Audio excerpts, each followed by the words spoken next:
Champion Vextor wore 300,000 credit battle armor, but the human instructor destroyed it with a single tap. I need to be honest with you right from the start. I, Vextor of the Kryn Dominion, holder of 17 campaign ribbons, survivor of the Bleeding Moons conflict, decorated 6 times for valor in close combat, was an idiot, a complete, certified galaxy-class moron. But in my defense, how was I supposed to know? The training facility on Station Helios 9 smelled like recycled air and desperation, which should have been my first clue that something was off. But no, I walked in there with my crest held high, my scales gleaming under the fluorescent lighting, convinced that I was about to teach these soft-skinned newcomers a thing or two about real combat. You must be Vextor, the human said, not even bothering to look up from her datapad. She was small, maybe 5.5 feet tall, with dark hair pulled back in what I later learned was called a ponytail. Her species had only joined the Galactic Council 3 cycles ago, and already they thought they could teach combat tactics. Please, Lieutenant Iris Calloway, she continued, finally glancing at me with these unnervingly calm brown eyes. I will be your combat instructor for this rotation. I laughed. Actually laughed, right in her face. My mandibles clicked with amusement, and I saw several other trainees. A Vepril, 2 Horthians and a Skellig exchange glances. They were thinking the same thing I was. This creature, barely reaching my chest plates, was going to instruct me. Me. I had fought in 12 major engagements. I had personally defeated a Targosian dreadnought champion in ritual combat. This was insulting. With respect, Lieutenant, I said, not respectfully at all. I think there has been some mistake. I am here for advanced combat training, not. I gestured vaguely at her. Whatever this is. She did not react the way I expected. No anger, no defensive posturing, nothing. She just smiled. This tiny little curve of her lips that somehow made the temperature in the room feel like it dropped 5 degrees. No mistake, Champion Vextor, she replied, emphasizing my title in a way that made it sound almost mocking. You requested the best hand-to-hand combat specialist on the station. That would be me. Unless of course you would like to file a transfer request. I can have the paperwork ready in about. She checked her datapad again. 10 minutes. The other trainees were watching now. Really watching. I could feel their eyes on me, measuring, judging. My pride, that wonderful, terrible thing, reared up inside my chest. A Kryn warrior does not back down, especially not from something that looked like it could barely lift a standard-issue rifle. No transfer necessary, I said, drawing myself up to my full 7-foot height. I simply want to ensure that council resources are not being wasted on. I paused for effect. Inadequate instruction. Oh, do not worry about that, Iris said, setting down her datapad and walking toward the center of the training mat. Her movements were loose, casual, like someone taking a stroll through a park rather than preparing for combat assessment. I promise you by the end of today you will have learned something valuable. She was right about that, by the way. Horribly, painfully, humiliatingly right. I just had no idea what kind of education I was about to receive. Shall we begin with a simple demonstration? She asked, stretching her arms above her head. I heard something in her shoulders pop, a casual sound that seemed incredibly out of place in a combat facility. Standard rules. You wear your armor. I will go as I am. First contact wins. First contact. I almost laughed again. My armor could withstand plasma fire. It had deflected projectile weapons, energy blades, and once memorably a small explosive device, and she wanted to face it with nothing but her regulation training uniform. If you insist, I said, already planning my official complaint about the waste of my time. Try not to hurt yourself. That smile again. That terrifying, knowing little smile. Oh, champion, she said softly. I will be very careful. I should have run. Let me explain something about Kryn culture, so you understand exactly how monumentally I was about to embarrass myself and my entire species. We Kryn are not just warriors, we are the warriors. For 6,000 cycles, we have provided the Galactic Council with its finest soldiers, its most decorated champions, its most feared combat specialists. Our children train from the moment they can walk. Our elderly continue sparring until their dying breath. Combat is not what we do, it is what we are. My record was, I will admit without false modesty, exceptional even by Kryn standards. 17 campaigns across 12 star systems, 347 confirmed victories in single combat. I had trained under Weapons Master Krelzak, who once held off an entire battalion with nothing but a broken pike, and according to legend sheer spite. I had earned the Crimson Talon, an honor given to less than 1% of Kryn warriors. I had fought in zero gravity, high gravity, toxic atmospheres, and once, unforgettably in the middle of a methane storm on Rigel 7. I was, in every measurable way, a perfect killing machine wrapped in scales and arrogance. And then there was Lieutenant Iris Calloway, human, age 28 standard years, which meant absolutely nothing to me at the time because I had no reference for human lifespans. She had joined the Galactic Defense Forces immediately after her species made first contact, rising through the ranks with what the other instructors called disturbing speed. Her official record listed her as a close-quarters combat specialist with expertise in something called mixed martial arts, whatever that meant. She looked, and I cannot stress this enough, completely harmless. Soft skin, no natural armor plating, no claws, no fangs worth mentioning, no venomous capabilities. She had these thin limbs that looked like they would snap if you breathed on them wrong. Her species averaged around 150 pounds, maybe 170 for the larger males. By comparison, I weighed 412 pounds of muscle, bone, and battle-hardened aggression. The other species on the station had mixed feelings about the human instructors. The Vepril, with their 6 arms and compound eyes, found them curious but unthreatening. The Horthians, massive bear-like beings from a heavy-gravity world, thought the humans were adorable in a pathetic sort of way. The Skellig, insectoid hive-mind creatures, simply did not understand why the Council kept assigning humans to combat positions when they clearly belonged in administrative roles. But there were rumors. Quiet whispers in the station's cantina, late at night when the stimulants were flowing freely. Stories about human training exercises gone wrong, or perhaps gone very right depending on your perspective. About sparring sessions that ended with medical emergencies. About a Targosian shock trooper who had challenged a human instructor to a strength test and ended up with a broken arm. 3 broken arms actually, because Targosians have 4, and the human apparently got tired before finishing the job. I dismissed these stories as exaggeration, the kind of tall tales that always circulate in military facilities.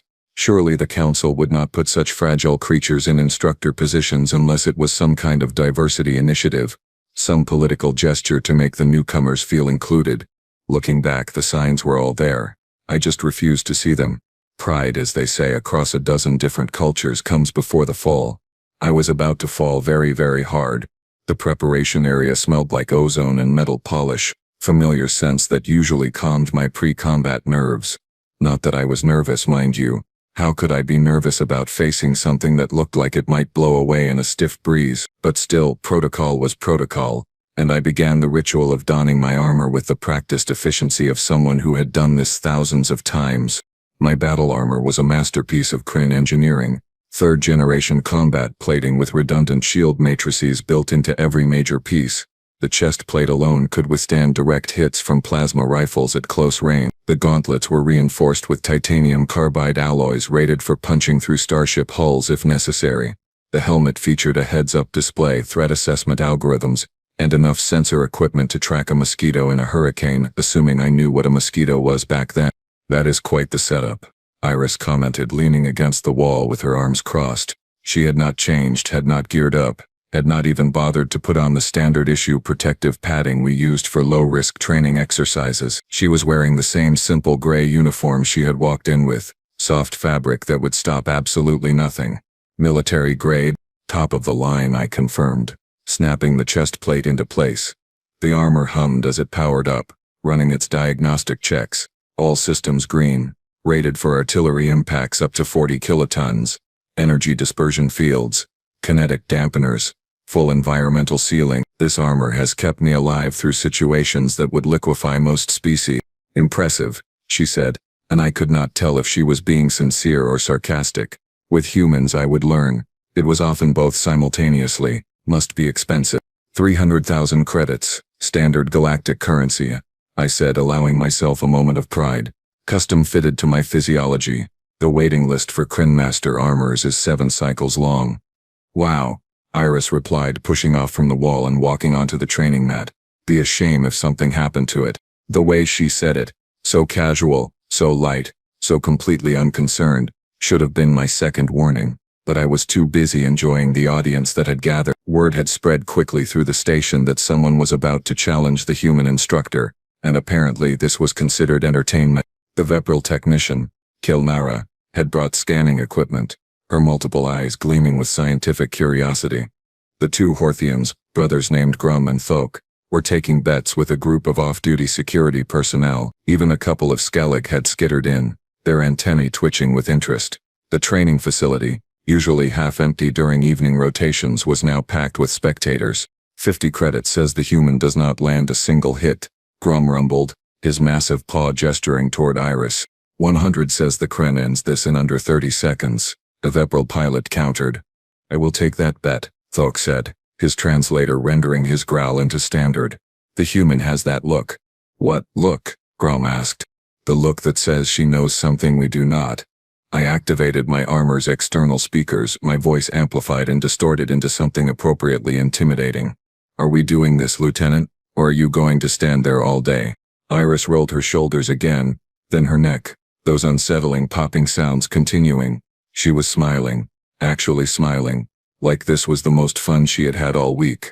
Just making sure you are ready, champion. I would hate for you to claim you were not properly prepared. I have been ready since I walked in here. I shot back, settling into a standard Kren combat stance, weight distributed, armor locked and loaded, sensors tracking every minute movement she made. Okay then, she said, her voice bright and cheerful like someone about to start a friendly game rather than a combat demonstration.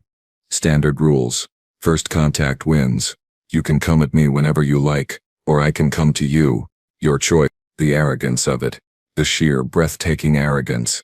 She was giving me the first move, like a master swordsman offering a handicap to a child. I will come to you, I said, my pride singing in my veins.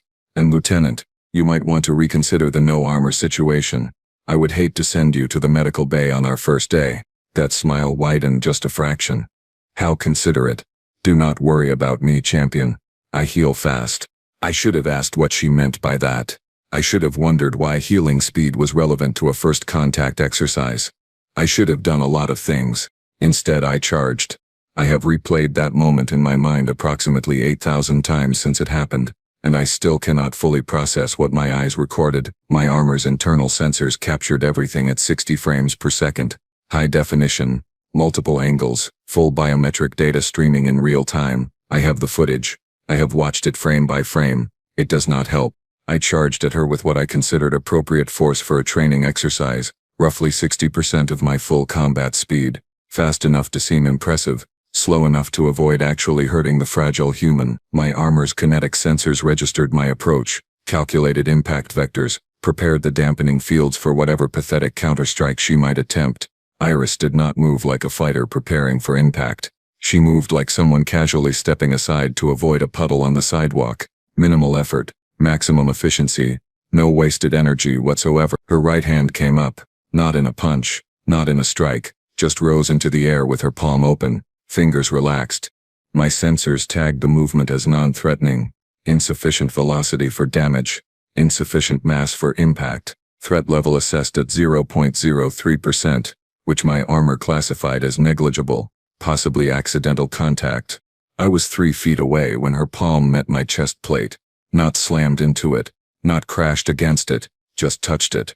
The contact pressure registered at approximately 12 pounds per square inch, which in combat terms is basically nothing. You could drop a book on a table with more force. A child could high-five someone harder. Then my chest plate exploded.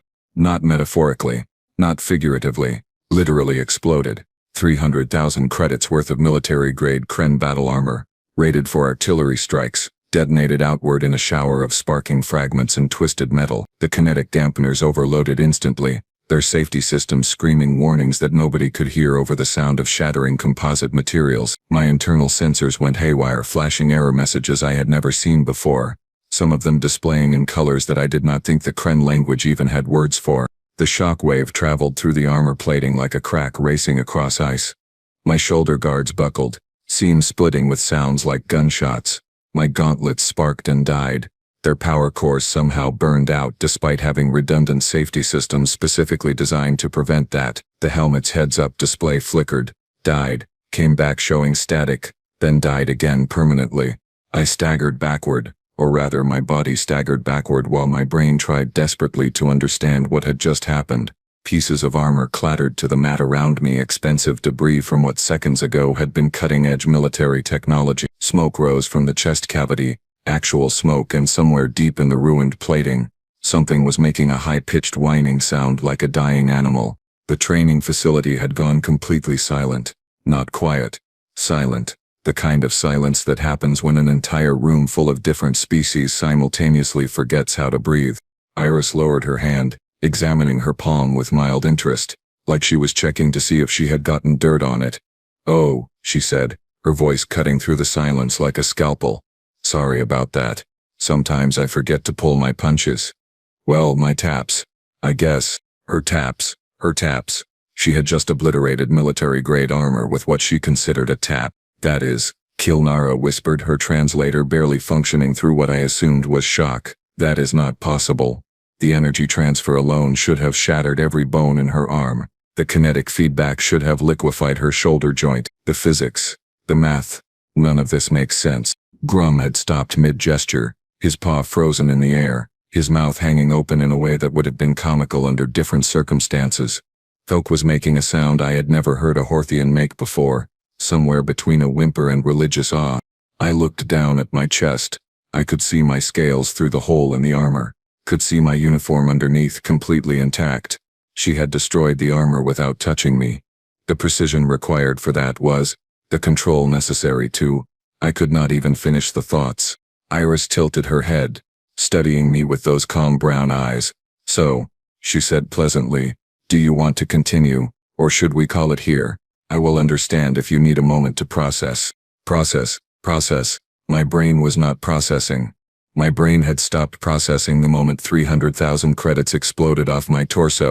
"How?" I managed to croak out, my voice synthesizer damaged but functional. "How did you?" She smiled again, that terrifying smile. "Champion Vexthor, let me tell you about a little planet called Earth, and why we do not recommend underestimating its natives." The next 2 hours turned into what I can only describe as organized chaos with a side of existential crisis. Station engineers swarmed the training mat like scavengers on a fresh carcass, scanning, measuring, cataloging every piece of my destroyed armor with an intensity that bordered on religious fervor. Chief Engineer Vorn, a Horthian with 40 cycles of experience and exactly 0 patience for impossible things, kept running his scanner over the chest plate fragments and swearing in 3 different languages. "This is wrong," he muttered for the 15th time, his massive fingers surprisingly delicate as they manipulated the scanning equipment. "The metal fatigue patterns are wrong. The energy dispersion is wrong. The fracture points are all wrong. This armor did not fail. It was not breached. It just stopped being armor." "Elaborate," Kilnara demanded, all 6 of her arms working simultaneously on different pieces of equipment. The Vepral biologist had transformed from casual observer to frantic scientist in approximately 30 seconds, and she had not stopped moving since. Her compound eyes were dilated so wide I could see my reflection in them, multiplied 1,000 times, each one looking equally confused. "The molecular bonds were separated at a quantum level," Vorn explained, though he sounded like he did not believe his own words. "Not broken, not shattered. Separated, like something reached into the atomic structure and just politely asked the atoms to stop holding hands. The energy required to do that across this much surface area would be," he paused, calculating, "approximately equivalent to a tactical nuclear device, focused into a 12-pound per square inch tap." The silence that followed that statement was profound and deeply uncomfortable. "Show me the contact point analysis again," Kilnara said, her translator rendering her clicks and whistles into clipped standard. Vorn pulled up a holographic display, and we all watched as the armor's final moments played out in excruciating slow motion. Iris's hand approaching, the contact, the catastrophic failure propagating outward in a perfect sphere of destruction. "There." Kilnara zoomed in on Iris's hand, enhancing the image until we could see individual skin cells. "Look at the epidermal compression. It barely registered. Her skin did not even bruise. The kinetic feedback that should have shattered human bone structure, assuming human bones break at similar pressures to other carbon-based species, simply did not occur." "Maybe human bones do not break at similar pressures," suggested Thok, who had been quietly observing from the corner. "Maybe we have been making assumptions based on insufficient data." Kilnara's antennae perked up. "Get me every piece of biological data we have on humans. Medical records, physical assessments, gravity specifications for their homeworld. Everything. I want it 5 minutes ago." What happened next was educational in the most horrifying way possible. As the data flooded in, processed by Kilnara's team with increasing alarm, a picture began to emerge, a terrible, fascinating, absolutely ridiculous picture. Their bone density, Kilnara said slowly, staring at her display like it had personally insulted her, is approximately 3 times denser than Kren bones, 4 times denser than Vepral, 6 times denser than the galactic average. That cannot be right, I protested weakly, still sitting on the bench where the medics had insisted I rest. They are so small, so soft-looking. Oh, it gets better, Kilnara continued, her voice climbing into registers that her translator struggled to render. Their muscle fiber density is absurd. Each fiber can exert approximately 5 times the force we predicted based on their size, and the arrangement, the way their muscles layer and interact. It is like someone took a normal biological system and optimized it for violence. What is their homeworld's gravity? Vorn asked, though his tone suggested he already suspected the answer would upset him. Kilnara pulled up the data. Earth. Gravity rating 9.8 meters per second squared. That is, she paused, calculating, that is 0.98 galactic standard. Wait, no, that cannot be. That would make it. Her translator emitted a sound like a strangled gasp. That would make it a stage 4 Deathworld. The temperature in the room seemed to drop about 20 degrees. Everyone knew about Deathworlds. They were the planets that responsible species avoided. The ones marked in red on navigation charts with warnings about toxic atmospheres, lethal fauna, or gravitational fields that would crush most species flat. They were not places where intelligent life evolved. They were places where intelligent life went to die. Impossible, I said, but my voice cracked on the word. The Council would not allow a Deathworld species into civilized space. The risk, the danger, the regulations are based on atmospheric composition and radiation levels. Kilnara interrupted, reading directly from the classification database. Gravity is listed as a secondary concern. Earth passed atmospheric and radiation requirements with comfortable margins. Nobody thought to be concerned about gravity that was only slightly below galactic standard. Nobody realized that slightly below was still, from their perspective, completely insane. Vorn was scrolling through additional data now, his expression growing more disturbed by the second. Their planet is covered in continent-spanning storm systems. Their oceans have waves that can destroy ships. They have weather patterns that can level cities. They have predators that hunt in packs, ambush from undergrowth, strike from the air. Their planet is actively trying to kill them, and they evolved by just getting tougher. Look at this. Kilnara pulled up a comparison chart showing human evolution alongside other species. Most species develop technology to overcome environmental challenges.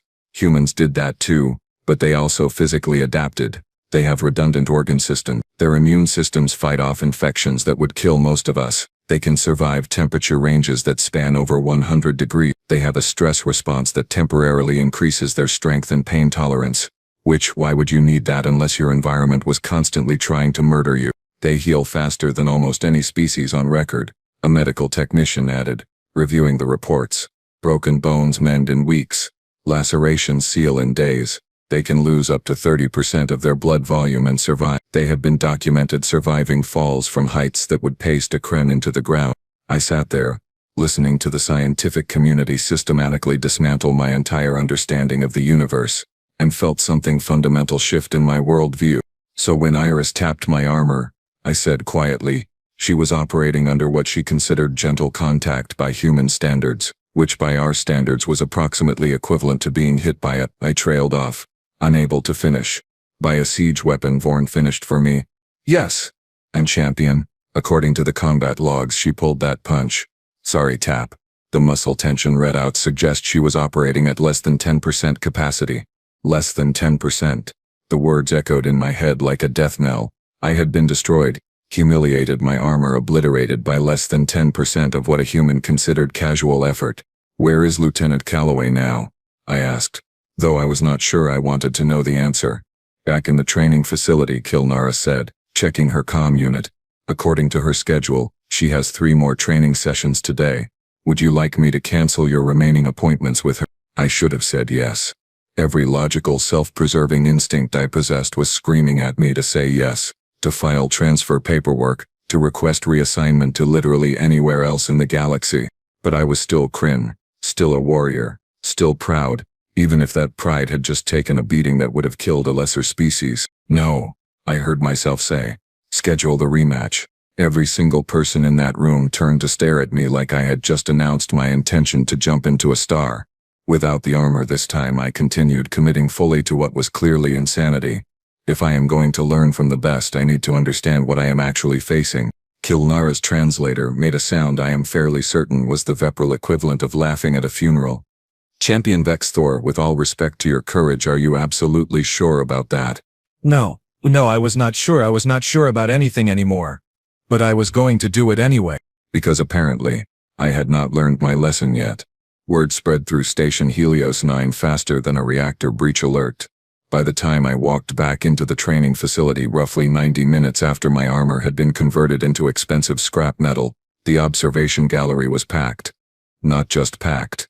Overflowing. Species I had never seen before had apparently materialized from the station's deepest corners, all crammed together to witness what most of them probably expected to be my funeral. This is a mistake, Grum rumbled beside me, having appointed himself my unofficial advisor/mourner. A terrible, stupid, pride-fueled mistake. Noted, I replied, stretching my arms and trying to ignore how exposed I felt without my armor. Just scales, muscle, and the growing certainty that I had made a catastrophically poor life choice. The Kryn has courage, I will grant him that, someone muttered in the crowd. Stupid courage, but courage nonetheless. How much do you want to bet he does not make it 10 seconds? Another voice asked. I am not taking that bet.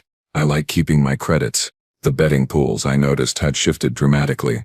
Nobody was wagering on my victory anymore. The bets now centered entirely on how quickly I would be defeated, and how much medical intervention I would require afterward. The over-under on bone fractures was currently set at 4.5, which seemed both insulting and possibly optimistic. Kilnara had set up an entire sensor array along the training mat's perimeter, with enough monitoring equipment to track a supernova, for science, she had explained earlier, her eyes gleaming with the particular madness that afflicted researchers who had stumbled onto something genuinely unprecedented. If we are going to watch a Deathworld species demonstrate combat capabilities, we might as well gather useful data. And if I die, I had asked, then the data will be extremely useful for warning other species, she had replied cheerfully. Your sacrifice will save lives, champion. Comforting. Truly. Iris entered the training facility at exactly the scheduled time, because apparently humans were punctual even when about to commit what most species considered justifiable homicide. She looked exactly the same as before, same gray uniform, same casual posture, same slightly amused expression that I was rapidly learning to associate with impending disaster. Champion Vexthor, she said, inclining her head in a gesture that might have been respect or might have been acknowledgement that I was about to become a cautionary tale. I appreciate your dedication to training. Most species ask for transfers after the first session. I am not most species, I replied, settling into a ready stance and trying to project confidence I absolutely did not feel. No, she agreed, walking onto the mat with that same easy grace that had preceded my armor's destruction. No, you are not. The Kryn have an excellent reputation. Fierce, honorable, skilled. I am looking forward to working with you properly. Working with me. As if the previous encounter had been some kind of warm-up exercise rather than a complete demolition of my equipment and ego. Same rules? I asked, my voice steady despite the fact that my survival instincts were staging a full rebellion inside my brain. First contact wins. Iris paused, considering. The silence stretched out, and I swear the temperature in the observation gallery dropped as dozens of species held their collective breath. No, she said finally, and I saw Grum physically slump in relief. No, I think for actual training purposes we should modify the rules. Full sparring session, 3-minute rounds. Contact allowed but controlled. I will match your intensity level. If you tap out or call stop, we stop immediately. Does that work for you? It was more generous than I deserved. More consideration than I had shown her during our first encounter. Professional, measured, appropriate for actual instruction rather than demonstration. I should have accepted gratefully. Should have thanked her for her restraint. Should have recognized the lifeline she was offering. But I was Kryn, and we are not famous for our wisdom. No holding back, I said, the words leaving my mouth before my brain could stop them. I want to know what humans are actually capable of. No handicaps. No mercy. No pulling your, what did you call them? Your taps. The observation gallery erupted in shocked murmurs. Kilnara's equipment started beeping frantically as she adjusted sensors to account for what she clearly expected to be significant kinetic events. Grom made a sound like a landslide experiencing depression. Iris studied me for a long moment, her expression unreadable. Then, slowly, that smile returned. Not the amused one from before. Something different. Something that looked almost like approval mixed with a healthy dose of concern. "Okay, champion," she said softly, rolling her shoulders with those unnerving pops that I now understood were the sounds of a Deathworld species preparing for violence. "But remember, you asked for this." She settled into a stance I did not recognize, weight balanced, hands loose at her sides, breathing slow and controlled. The training facility had gone completely silent again. Even the environmental system seemed to have quieted, as if the station itself was holding its breath. Somewhere in the observation gallery someone started praying in a language I did not recognize. I was beginning to think they had the right idea. I lasted 4 seconds. 4 seconds. Not 4 minutes. Not 4 exchanges. Not even 4 meaningful attempts at landing a strike. 4 seconds of actual combat before my entire understanding of the universe collapsed like a neutron star imploding into a black hole.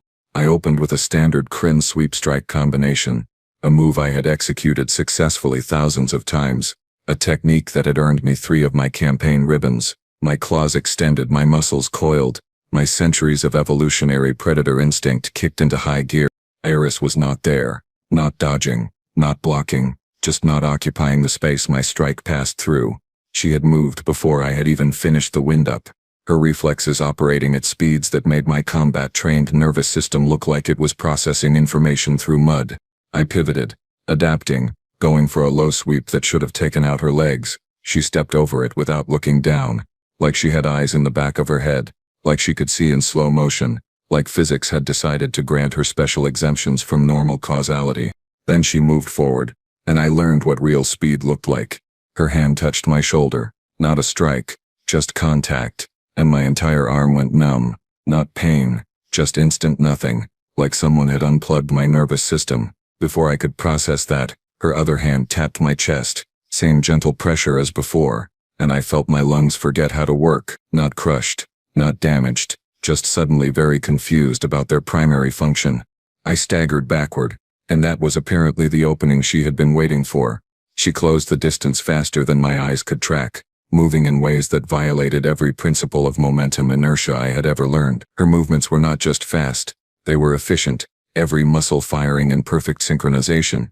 No wasted energy, no unnecessary motion, just pure applied violence delivered with surgical precision. A tap to my knee and my leg buckled, a touch to my ribs, and something popped that probably should not pop. A brush against my neck and suddenly I was looking at the ceiling, having apparently been swept off my feet by what my brain insisted had been a light breeze but what my body understood had been a perfectly executed throw. I hit the mat hard enough to knock the air from my already confused lungs. My vision blurred, refocused, and found Iris standing over me, not even breathing hard, looking down with an expression of professional concern mixed with what might have been sympathy. 4 seconds, she said gently. That is actually pretty good for a first attempt against human combat techniques. The Targosian shock trooper tapped out in 2 seconds? The legendary Targosian feared across 12 systems had lasted 2 seconds? And I had made it to 4? This was supposed to be encouraging. I do not understand, I wheezed, my lungs slowly remembering their job description. Your speed, your strength, the precision. How can anything? I could not finish the sentence. Words had become too complicated. Iris offered me a hand, and I stared at it like it might explode, which given recent events seemed entirely possible. When I did not immediately take it, she crouched down beside me instead, settling onto her heels with casual ease. Earth gravity is 0.98 standard, she explained, her voice taking on a lecture quality that somehow made this worse. We evolved in it, trained in it. Every human you meet has spent their entire life in what you would consider a high-gravity environment. When we come to stations like this, operating at 0.7 standard, we are essentially, she paused, searching for the right word, unweighted, I repeated numbly. Our muscles, our reflexes, our bone structure, everything is calibrated for higher resistance. Put us in lower gravity, and suddenly we are faster, stronger, more efficient than our biology was designed to be. Add in a few thousand years of humans specifically training to hurt other humans, because we are not great at galactic peace but we are excellent at violence, and you get, she gestured at my prone form, this. You were not even trying, I said, and it was not a question. I was trying not to hurt you, she corrected. That is significantly harder, by the way. Human combat training focuses on ending threats quickly. Controlling force output to spar safely takes way more concentration than just, going full intensity. Full intensity. She had disabled me in 4 seconds while actively restraining herself, and she called that controlled sparring. Something broke inside me then. Not physically. The medical scans would later confirm I had miraculously escaped with only bruising and wounded pride, but something psychological, something fundamental to my self-image as a warrior, as a Kryn, as someone who understood combat, just shattered. I started laughing. Not a happy laugh. Not an amused laugh. The kind of laugh that happens when your brain hits a paradox it cannot resolve and decides humor is the only remaining option. I laughed until my ribs hurt, until tears leaked from my eyes, until the observation gallery went from concerned to genuinely worried about my mental stability. Are you okay? Iris asked, her concern deepening. No, I managed between gasps.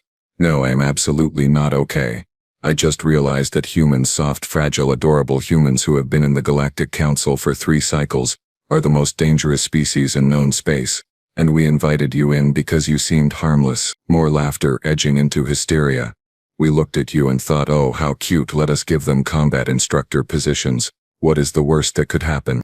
To be fair, Iris said, and I could hear the smile in her voice. We are very cute. That part was accurate. That somehow made it worse. They knew exactly how terrifying they were, and they were playing it down, being gentle, holding back, because they did not want to scare us. Too late. Way too late. Help me up, I said finally, extending my hand. Please. She took it, her grip firm but careful, and pulled me to my feet with what I now recognized as deliberately restrained strength. Standing there, looking at this small, unarmored, absolutely lethal human instructor, I felt something shift in my perspective. Fear, yes. Respect. Absolutely. But also, strangely, hope. If humans could be this capable, this controlled, this professional despite being walking weapon systems, then maybe having them in the Galactic Council was not the disaster waiting to happen I had assumed. Maybe it was the best thing that had ever happened to us, as long as we never ever made them angry. Same time next week? Iris asked, her tone light. I should have said no. Every instinct screamed no. My bruised ribs voted enthusiastically for no. Yes, I heard myself say, because apparently I had learned nothing. But maybe we start with basic techniques before moving to full sparring. Her smile widened into a grin. Now you are thinking like a proper student. Welcome to training, Champion Vexthor. This is going to be fun. Fun. Right. Her definition of fun and mine were clearly operating in different universes. But as I limped toward the medical bay, followed by Grum's concerned rumbling and Kilnara's excited requests for follow-up biometric data, I found myself actually looking forward to next week. I was going to learn from the best, even if it killed me, which, given what I now knew about humans, was a significantly more likely outcome than I had previously believed. But at least I would die educated. The report I filed with Kryn High Command 3 days later became the most widely circulated military document in Galactic Council history. I titled it, with what I felt was appropriate gravity, Threat Assessment and Tactical Recommendations Regarding Human Combat Capabilities, or Why We Should All Be Very, Very Nice to Earth. The response was immediate and widespread. Within 2 cycles, every major military academy in Council space had requested human combat instructors. Within 4 cycles, the Galactic Defense Forces had restructured their entire combat doctrine around what they euphemistically called Deathworld integration protocols. Within 6 cycles, 3 separate species had filed formal protests with the Council, claiming that allowing humans into combat roles constituted an unfair advantage bordering on biological warfare. The Council ruled that humans were technically operating within acceptable parameters of violence, provided they continued to demonstrate the restraint they had shown thus far. The fact that this restraint was the only thing standing between galactic civilization and what amounted to an army of physics-defying combat monsters was left diplomatically unmentioned. I continued my training with Lieutenant Iris Calloway. Survived it too, though some days that felt more like luck than skill. She was, I grudgingly admitted after my 6th session and 4th medical bay visit, an excellent instructor, patient, thorough, knowledgeable, and only occasionally terrifying enough to make me question my life choices. Other humans gradually integrated into station life, and we all learned to adapt. We learned not to challenge them to strength competitions, not to question their stamina, and absolutely not to suggest that their physical capabilities were exaggerated. We learned that their apparent fragility was the universe's most effective camouflage, that their smiles could mean anything from friendliness to impending violence, and that their concept of a gentle touch required significant recalibration of our expectations. Most importantly, we learned to be grateful that humans, despite being essentially biological weapons wrapped in soft packaging, were genuinely interested in peace. They could have demanded positions of power, could have leveraged their physical superiority into political dominance, could have become the tyrants that any sensible species would become with those capabilities. Instead, they became instructors, medics, engineers, diplomats. They used their strength to help, their speed to assist, their endurance to support. They integrated into galactic society not as conquerors but as colleagues, which, when you think about it, might be the most terrifying thing about them. They are this dangerous, this capable, this overwhelmingly superior in combat, and they choose kindness. Either humans are the most enlightened species in the galaxy, or they are playing a very, very long game. I am still not sure which possibility scares me more, but I do know one thing with absolute certainty. After 3 months of training, 17 medical bay visits, and 1 completely destroyed set of armor, if you ever find yourself on a station with a human combat instructor, and they offer to demonstrate proper technique with just a gentle tap, run fast, run far, and do not look back. And whatever you do, for the love of all that is holy in this galaxy, do not ask them to stop holding back. Trust me on this one. I am speaking from experience. Now if you will excuse me, I have another training session in 20 minutes, and I need to update my will. Again,